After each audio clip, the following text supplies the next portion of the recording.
उत्पादन करते हुए CMS-03 satellite separated. जी हाँ, इसकी पुष्टि हो चुकी है। CMS-03 अंतरिक्ष यान को सफलतापूर्वक उद्देश्य कक्षा में स्थापित कर दिया गया है और इसके साथ ही यह मिशन सफल होता है।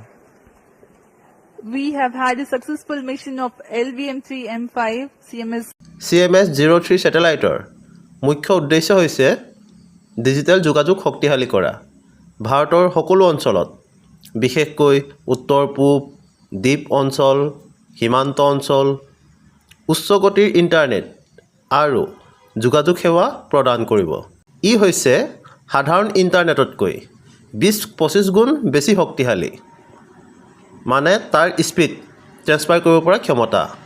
গ্ৰামীণ আৰু সীমান্ত অঞ্চলক সংযোগ কৰিবৰ কাৰণে এই স্যাটেলাইট, যি ঠাইত ফাইবাৰ নেটৱৰ্ক নাই তাত CMS-03ৰ সহায়ত স্কুল, স্বাস্থ্যকেন্দ্ৰ, ডিফেন্স পোষ্ট আদি ঠাইত ইণ্টাৰনেট সংযোগ দিয়াৰ লক্ষ্য।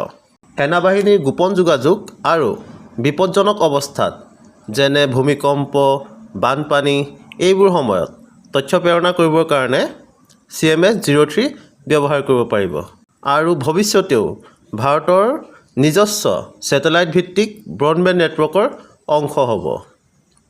এইটো ভাৰত নেট 2.0 ডিজিটেল ইণ্ডিয়া আৰু গগনয়ান মিছনৰ সহায়ক হ'ব। ইয়াৰ লঞ্চ ভেহিকল হ'ল LVM-3M5, ইছৰোৰ বাহুবলী ৰকেট। ওজন প্ৰায় 4410 কেজি। এটা কথাত ক'বলৈ গ'লে CMS-03 হৈছে ভাৰতৰ ছুপাৰ ইণ্টাৰনেট স্যাটেলাইট, যি দেশৰ সকলো ঠাইলৈ পাহাৰ, দ্বীপ, সীমান্ত সকলোতে ডাটা আৰু যোগাযোগৰ শক্তিশালী জাল বিস্তাৰ কৰিব।